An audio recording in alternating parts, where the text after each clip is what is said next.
It's hour 3 of a Tuesday morning, and if it is hour 3 of a Tuesday morning, it means Dave does history on Bill Mick Live. Nice to have you along on 92.7 FM, 1240 or 1350 AM, and that iHeartRadio app, wherever you may be listening. And, of course, if you are listening on the app, you can use the talkback feature to throw your thoughts our way. Just tap the microphone on the screen. Give us what you're thinking. Other than that, we'll probably suspend calls for the first part of this hour as Dave gives us our weekly history lesson. Let's talk to Dave Bowman from Silverdale, Washington this morning. Morning, Dave. How you doing, pal? I'm good, Bill. Why am I not hearing you? Because I don't have you in program. Now I'm hearing you. Go right ahead. I'm good, Bill. How are you today? I am well. To ask you the question I was asking everybody in the last hour, did you wake up in the America you thought you were in this morning? No, I woke up in the America I knew I lived in. Okay. Do you see something drastically changed as a result I don't, of a Largo raid? Without spending a lot of time on it, look, this is not the first time that law enforcement has been weaponized. And to draw on my previous comments, this is exactly what the Anti-Federalists predicted in the Anti-Federalist papers. So I don't know why anybody's surprised. Ah, very good. Very good. Well, you do have a history lesson for us today. Where are you pointing the Wayback Machine today, Dave? When the sun came up on the morning of August 9th, 1942, 80 years ago today, the United States Navy had suffered its worst blue water defeat in history, worse even than Pearl Harbor. This was, Pearl Harbor was the Army, the Navy, the Army Air Corps, the Marines, civilians. This was pure Navy. There weren't anybody else involved. It was the United States Navy and the Royal Australian Navy that had been just absolutely almost obliterated, but in just 2 short hours overnight. And when that sun came up that morning, there were a lot of people worried about what happens now. Just 2 days before, August 7th, the Marines had landed on a little island called Guadalcanal. You probably heard of it. Mm-hmm. And they had gone ashore against almost no resistance at all. This had been a very easy landing. They had taken the airstrip that was the target of things. They had put up their defensive perimeter. Everything was going great. And that first full day, that August 7th, August 8th, things had been really quiet. But the Japanese were not just going to go away. They weren't just going to give you the island and say, here, have that. Their approach was, well, we need that. And so everyone assumed that there would be a Japanese counterattack of some kind, but nobody knew what kind it would be. And a couple of things had happened. The American Admiral Frank Fletcher, in charge of the American aircraft carriers, got very cold feet on the afternoon of the 9th. And he pulled the American aircraft carriers away from Guadalcanal because he was worried about Japanese bombers from Rabaul and other places nearby. In the meantime, 6 Allied cruisers, 4 United States cruisers and 2 Australian cruisers, were stationed off the beaches there to guard the invasion fleet. And that was it. 6 cruisers, probably 8 or 9 destroyers. And these ships were sent out on the darkest of dark nights, August 8th, August 9th, and told to guard these beachheads from the Japanese fleet that might be coming. Nobody even knew for sure that it was coming. That's the amazing part. Mm-hmm. And when everything was said and done that morning, 4 of those cruisers were sunk. 1 of them was badly damaged, and 1,000 Allied sailors were dead. Wow. It was the worst defeat in the history of the United States Navy, but it was just the first of a very, very long battle that would continue for the next 6 months. Wow. We'll get into the details of that when we continue in just 30 seconds. Chateau Madeline, one of our sponsors here on Bill Mick Live. If you have a senior loved one and it's time to consider that transition to a facility that has senior living and memory care, you want to take a look at Chateau Madeline. You can do so online at suntreeseniorliving.com. Better yet, give them a call and take a tour, because you're going to see things in the tour you won't find online. 701-8000. Get that tour scheduled. You will be as impressed as I was. With the facility, yes, it's a place where there's a real beautiful home and first-class nursing care. But there is also a staff there that is dedicated to the residents at Chateau Madeline and dedicated to bringing resort-style senior living and memory care to that senior loved one in your family. So Chateau Madeline, a place well worth your consideration. Eric Hardoon, their executive director, committed to that environment, committed to your senior loved one who deserves a home like Chateau Madeline. Dave Bowman with Dave Does History. All right, Dave, so it's the morning of August 9th, and you could see where the U.S. would be devastated at this point and just wondering what's going on. It was a sobering morning, Bill. I mean, the United States Navy had a lot of things going for it, one of which was radar. Radar was a brand new thing, but it didn't really work, and it worked fine. The problem was nobody knew how to use it. Literally nobody had. Even at Pearl Harbor, we'd had radar pick up the Japanese incoming strike, and nobody believed them. Nobody was like, well, there's no way that could be. So even though you had a few ships equipped with radar and tactical equipment, nobody really knew how to use it. So that was the first problem we had.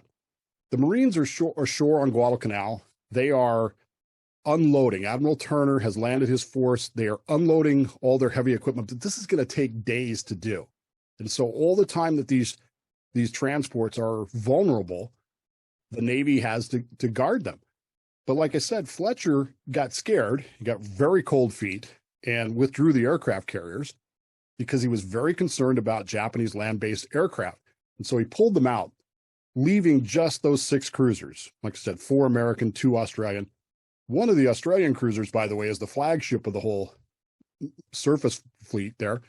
And that Admiral, Crutchley, he parks his cruiser off the beach at Guadalcanal and just anchors there and just stays there. So that really only leaves 5 cruisers to go out and actually guard the entranceway there. I don't want to spend too much time, on the details of the battle. If you really want to get into who moved where, when, and how fast, and which way they turned, and all those kinds of things, Samuel Eliot Morrison's book, The History of the United States Navy in World War II, really will get into that detail. Frank's book on Guadalcanal will as well. By the way, with new links at BillMick.com for the Dave Bowman Show and for the bibliography on Dave Does History, those are for you at BillMick.com on the show page today. But what you need to understand is there were 2 groups. So you have the northern group and the southern group. And in the middle of this is a little round island called Savo Island. And it divides the passageway in half. So one group is guarding areas around the north of that island. The other group is guarding an area around the south of that island. And I realize now that my hand gestures are useless because this is radio. But anyway, the Japanese have sent a cruiser group, and they are headed through the southern entrance. The southern entrance is guarded by the HMAS Canberra and the USS Chicago. And this is where our vaunted technology fails us. In fact, one of the destroyers that has radar and is patrolling in a picket duty gets within 5 miles of the Japanese fleet and never sees them, doesn't even notice them. In fact, the Japanese are astonished that this destroyer sails towards them and then stops and then turns around and goes away. Did they not see it on the radar, or did they not believe the radar they had in front of them? It's unclear at this point for that, okay. But they clearly did not see them. And so the Japanese said, well, okay, let's keep going. A few minutes later, they spot the Canberra, the HMAS Canberra, which is the flagship of the Southern Fleet. And literally within 5 minutes, they just absolutely obliterate her. Before she can even get her guns powered up to turn around to fire, she is already just mangled. They didn't travel in a ready-to-fire posture? Oh, that's part of the problem, Bill, is, this whole war thing at this point, it wasn't new. I mean, it was 8-9 months old, but you still hadn't developed tactics for what you're going to do at night fighting. And there's assumption that, look, at night you can't really see, so how do you fight at night? Well, the Japanese are using spotlights, flares, and fantastic binoculars and specially trained lookouts, none of which we have developed. They have a thing called the long lance torpedo, which is just a vicious torpedo. It has a huge range. It's very fast. and it is devastating when one hits one of those. So mechanically, the Japanese were advanced beyond us. Far beyond, far beyond where we were. One of these torpedoes hits the bow of the Chicago and blows the bow off, basically. And the captain of the Chicago, he can't figure out what's happening. He can't see anything. He doesn't know what's going on. He knows his bow is missing. And so he turns his ship the wrong way and basically stumbles out of the battle, leaving the Canberra to herself. And she is just absolutely, like I said, absolutely just riddled. Within 5 to 10 minutes, she's a complete and total wreck. In fact, she's so badly damaged that the Japanese just leave her. They just sail on right on by her. But despite all the death and destruction, she manages to get off a few shots, and some of those shots actually hit the Japanese ships. They don't do a lot of damage, but they do enough damage that Admiral Mikawa, the Japanese commander, says, I better make sure there's no other cruisers around here, because if they are, they might mess up my plan. And so instead of turning right towards the beachhead where Admiral Turner's transports are, he turns left where he thinks the other cruisers are. And that may have saved the entire war effort right there. Interesting. And we've got more of the story as Dave does history in this hour of Bill Mick Live. Once we get through the basics of the story, we'll let you weigh in as well at 321-768-1240. Don't forget, iHeartRadio Music Festival coming up in September, and we've got a way for you to win your way out there, and we'll throw you $1,000 for the trip along the way.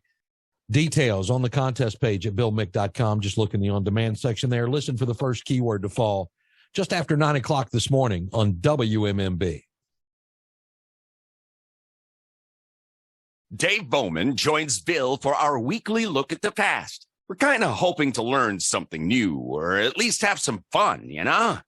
It's Dave Does History on Bill Mick Live. Thank you, Victor Lai on the hour, brought to you by the West Cocoa Pharmacy. Insider email, daily event, hit your inbox about 4 o'clock. It'll remind you to go link back to BillMick.com and the latest that we've done each day. All 3 hours of the show, our call of the day. Anything else that we decide to publish goes there first, so you can check it out at BillMick.com. Sign up for that email, top of the page. Dave Bowman with Dave Does History from Silverdale, Washington. So, Dave, the Japanese attack at night. They've got better technology than we do, which has enabled them to have what looks like a pretty significant win. Then a Japanese admiral makes a decision to turn left at Albuquerque, like you should have done when you were there. I did. I turned left at Albuquerque. You never listened to Bugs Bunny. Come on, man. What's wrong with you? Anyway, that's where we're at in this battle that looks like it's some of the biggest devastation for the U.S., at least for the Navy, ever. Well, the thing to keep in mind is off the beaches of Guadalcanal is the entire supply system for the 1st Marine Division. And if we don't get those supplies unloaded, or if those supplies are damaged or lost, the entire invasion is at risk. So when Admiral Mikawa, the Japanese admiral, devastates Canberra, can't really figure out where Chicago went. Chicago's, when she had her bow blown off by the Longlands torpedo, she just sort of wanders off, and nobody knows where she's gone. In fact, because there's no radar, she's just sort of wandering around without a bow, taking random pot shots at anything she sees, trying to figure out what's going on. That's going to be a problem later on in the night, by the way. But in the meantime, he's concerned. He knows that there's other ships around, and he wants to get rid of them before he heads in and takes out the transports. But he also has a time limit. He's got to be in and out within 4 hours. If he's not, he's going to get caught by the aircraft carriers, which he thinks are still there. He doesn't know that they've withdrawn. If he knew that, he probably continues on, but he still thinks that they're there. So he turns left, heads north. The Japanese admiral. Right. Yeah. Turns left, heads north. And after all of this, so the Canberra's on fire, the Chicago's damaged, all this shooting, all these spotlights, there are 3 U.S. cruisers about 7 to 8 miles away. The USS Astoria, the Vincennes, and the, I forgot the name of it. Sorry. The third one. You'll have to give me a minute to come up with a name. But anyway, they're sitting there, and you would think at this point, Bill, that they've seen all this, and what happens? They're ready, right? They're like, oh, let's go. Boom, boom, boom, boom, boom, boom. Mm-hmm. No. as Bob Ballard will write, on all three ships, there was a tendency to explain away the warning signs. The airplanes were assumed to be friendly. The flares were interpreted to be star shells. The firing of the guns was interpreted as thunder and lightning. And so they basically just sat there, didn't even go to battle stations. And by the time they realized their mistake, it was too late. The Japanese had split into two columns in the turn and were on both sides of them. So basically, you have these three U.S. cruisers, Astoria, Vincennes, and Quincy, in the middle of two lines of Japanese cruisers, basically caught in a crossfire. Only one of the ships actually manages to get to battle stations before getting hit. Although it's kind of a mess, because the guy that decides they should be at battle stations is a second-class petty officer who just hits the general alarm because he thinks they should go to battle stations. The gunnery officer starts shooting from the Astoria, and the captain tells him to stop. We don't know what we're shooting at. There's Japanese ships over there. That's what we're shooting at. No, stop shooting. And he actually says, for God's sakes, give the order to fire. And he punctuates that with a few sailor naval words. Expletives? Yes. Okay, we'll go with that. But by that point, it's too late. All three ships are just riddled. And much like the Canberra, it seems like they're already on fire. In fact, there's a very famous photograph of all three of them burning, illuminated by Japanese spotlights, and just being pummeled by these Japanese cruisers. And the shocking unpreparedness of the whole thing is what's going to cause Americans, and particularly American admirals later on, to look at this and go, what the heck were you guys thinking? You not only were you in a combat zone, but you'd heard the earlier fire. How can you possibly sit there and still be literally asleep as these Japanese ships come up on you? And that's part of the problem that we've got here, is that all three of these ships are quickly disabled, pounded into submission, and left sinking. But once something's going to happen, because, it's combat, and it always does. And we get to that momentarily as the West Cocoa Pharmacy makes this hour of Bill Mick Live possible. Three things they bring you at the West Cocoa Pharmacy: service, savings, and speed. Service like you're not going to get from an online pharmacy, or maybe not from a corporate pharmacy, and certainly savings that you won't get from those entities, because the cost plus pricing model at the West Cocoa Pharmacy lets them bring those savings to you, and with price reductions from their providers. Sildenafil, the generic for Viagra, penny a milligram, 20 milligrams, 20 cents, 50 milligrams, 50 cents, 100 milligrams, just $1. So now let's talk about the speed. Same day service at West Cocoa Pharmacy, not waiting for the internet pharmacy to deliver it to you or that type of thing. Go to West Cocoa Pharmacy and get it taken care of. And on the service side, they work with your doctor to bring you the most cost-effective treatment for whatever it is that ails you. Learn more at cocopharmacy.com, or give the West Cocoa Pharmacy a call. It's 321-305-6909. We appreciate them bringing you this hour of Bill Mick Live. So, Dave, something always happens. What's going on now? So even though the three cruisers are burning, sinking, one of them, Astoria, manages to get organized well enough that her return fire on the Japanese is quickly becoming, as the Japanese admiral wrote, very accurate. And she manages to score 3 or 4, possibly even 5 hits on some of the Japanese ships, including one that literally almost kills the Japanese admiral, Admiral Makawa. Wipes out the bridge crew. He's left standing there basically alone. It takes out the chart tables. It takes out, some of their communication stuff. And it is to this point in the war, the Japanese have really not suffered really any significant losses. Yeah, they lost the Battle of the Coral Sea and Midway, but their surface ships have never really been tested. And so when this hit happens and takes out some 45 guys on their ship, they're stunned by this. They can't believe that this American cruiser that's sinking, that should be in a bygone age would be striking her colors, is still fighting back and manages to score this really devastating hit. Even though it really doesn't hurt the vessel that much, it hurts the crew, and it bothers the crew quite a bit. And so as they leave Astoria behind, the Japanese admiral, Mikawa, has to make a decision. And he's deeply concerned about the damage to his ship. He's very concerned about the fact that this American cruiser that should have been, silenced was still fighting back. And he's also concerned about the American aircraft carriers, which he does not know are not there. And so he makes the fateful decision. Remember, the American transports are still at Guadalcanal. All he's got to do is sail over. He's an hour away. All he's got to do is sail over there and wipe them out. But he makes the decision instead to turn back and head back to his bases at Cavite and Rabaul. And so based on the actions of one disabled ship making some quality hits at the right time, he decides we better get out of here. We've had enough of this. Even though we're winning, we better get out of here. And in literally that moment, you watch the one chance that they really had to win at Guadalcanal just completely evaporate. That's well done, and surprisingly so, but it's still devastating to the American forces and the Allied forces there. Dave's got more on this, and when we continue, we let you in on the conversation. It's 321-768-1240 as we get our weekly history lesson from the Wayback Machine and Dave Bowman as Dave does history here on Bill Mick Live. Again, don't forget, iHeartRadio Music Festival contesting starts in our next hour. Good luck. I'd like to see you win that big prize.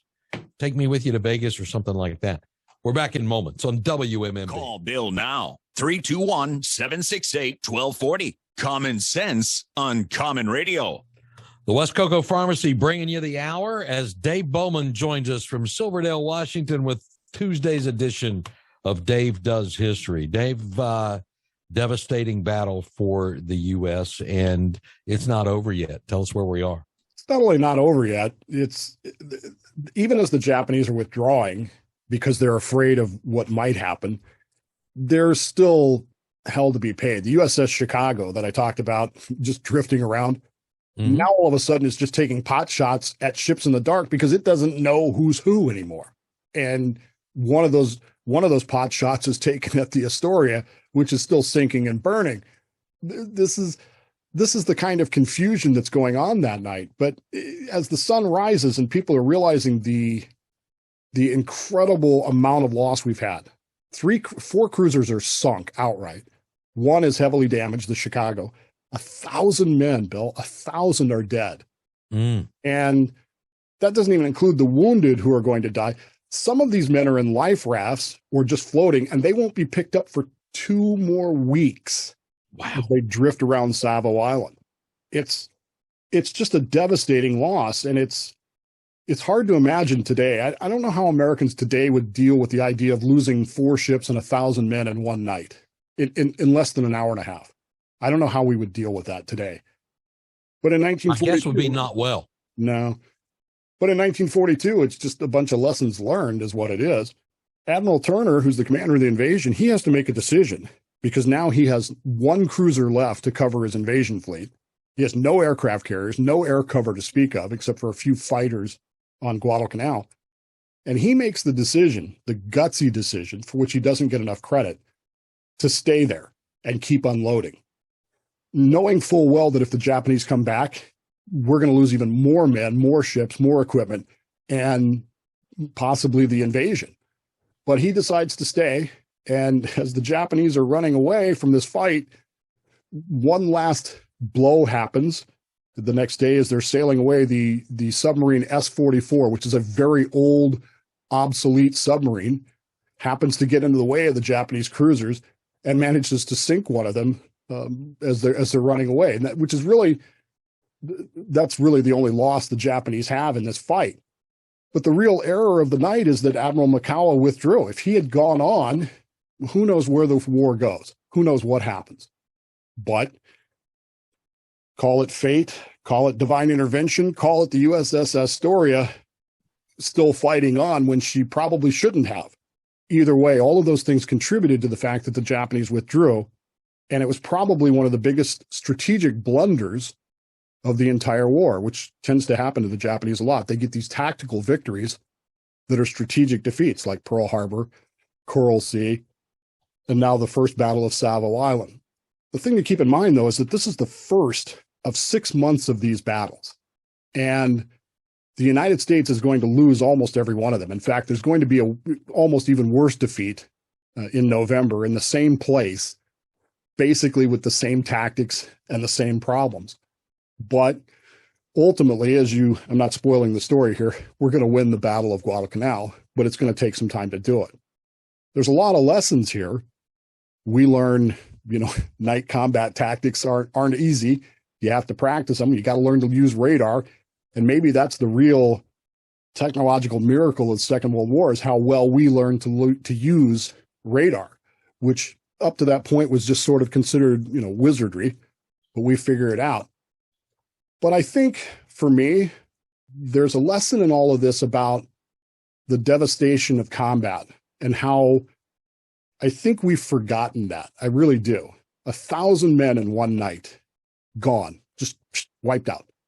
And we haven't experienced anything like that since the Second World War. 80 years ago, what is that, 4 generations for all practical purposes? We've completely forgotten about this. The USS Chicago, as I said, wandered off. Remember her? Yeah. Her captain is a guy by the name of Howard Bode. And Howard Bode he's an odd duck in a way, but he was actually the commanding officer of the USS Oklahoma, the ship sunk at Pearl Harbor. So he's already had one ship sunk under him during this war. Now he's in command of the Chicago. And literally as the sun comes up that day, there are questions about his actions the night before. Why didn't you do this? Why did you not, fight? Why did you run away? And he will actually end up committing suicide about a year later because of the questions about his actions that night. And I think sometimes we forget that war is hell. And I think we forget sometimes that in the heat of the moment, people make decisions that make sense to them at the moment, but might not make sense overall. And it doesn't matter when the last shot falls in a fight, there are still going to be people who are casualties of that fight. And I think that that's something that we, particularly as we head into a world that's getting crazy, we might be well to learn. And hopefully we learn the lesson from 80 years ago today. And we pick it up in 90 seconds with Dave Bowman as Dave Does History on Bill Mick Live.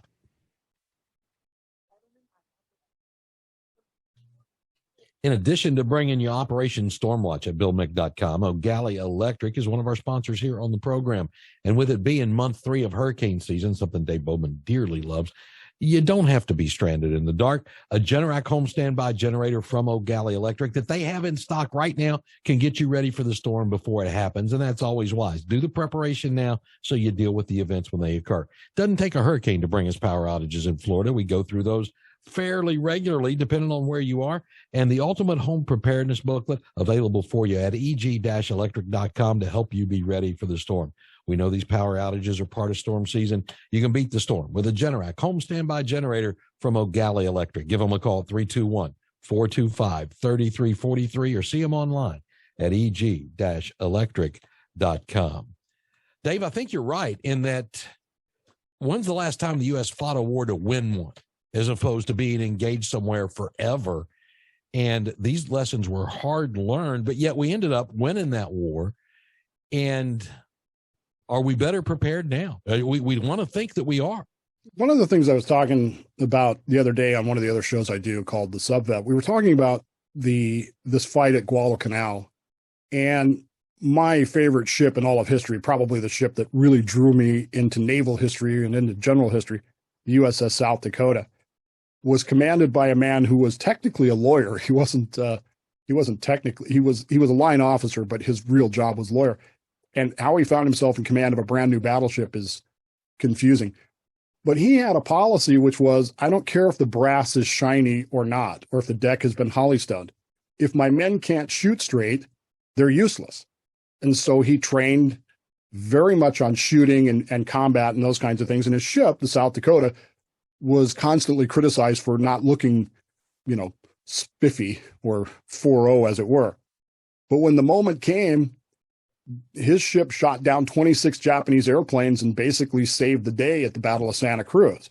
So, there's this element of what are we training for these days? And I'm nervous about the fact that it's all well and good that we have these billion-dollar warships, but if our crews don't know how to fight them, but they know which pronouns to use, I'm a little concerned about that. I watched that happen in my own time. I served under two captains, one of whom was a warrior, one of whom was, I wish we could have gone to war with him. I mean, he was that good. The other was more interested in appearances. And it showed. I mean, you could see the difference in the operation. We got more awards with the second guy, but I'm pretty sure we would have survived with the first guy. I'm not sure we would have survived with the second guy. Interesting. I went through a command change in my Air National Guard unit. First guy, loyalty like you wouldn't believe, wasn't the stickler for appearances, but had a unit that was ready to do the job. Second guy, who later, he was a colonel, later became a general, was check all the boxes, make sure you check them right, and no, we can't do these things because it doesn't help us check boxes. Right. And part of that is my perception of things. And I freely admit that. I acknowledge the fact that my second captain, I didn't care. I have a very good friend who served with him on another submarine who thinks the world of him. So, a lot of it is perception. A lot of it is whatever. But the warfighting training we did on the first ship, we didn't with the first captain, we didn't do with the second captain. And knowing a little bit about history and a little bit about how things work, that concerns me because I see what's happening in my Navy today. I'm not in the Navy obviously anymore, but I watch the news like anybody else. I watch the Navy video thing where they run a 7-minute video explaining to me how important pronouns are. And I think to myself, what are we doing here? Because are we going to be asleep like the three cruisers were that night, but we're going to look good? I mean, that seems to be the important considerations anymore. Mm-hmm. And Dave, as you look at the Navy as it existed in World War II, you mentioned that this one captain was a lawyer and that other captains were out of other disciplines.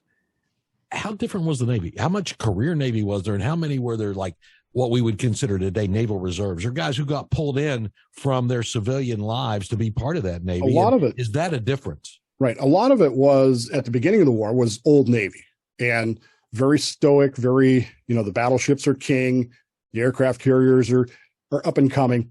I can tell you that in the submarine fleet, most of the commanders at the very beginning of the war were very by the book. You do this, you do this, you do this. And that didn't work. And they ended up getting replaced with younger reservists, people who didn't know that they weren't supposed to do things the way that they were, doing them. And it proved to be far more effective. I think that happens in every conflict. You find an evolution of leadership and an evolution of tactics that match each other. The problem that we're going to have, Bill, is that let's say we go to war with China in the South Pacific. It's not going to last long enough to develop new leaders and new tactics. And so we're going to be dependent on what we have now. And I'm not sure it's up to the job. New technology would assume that China is reasonably on par with where we are. Well, that's the assumption. I'm not sure. I'm somewhat unique in the sense that I don't necessarily buy that. I think a lot of it is paint and appearance, because that's what communist dictatorships do. But that doesn't mean you shouldn't take it seriously. Hopefully we're ready for it.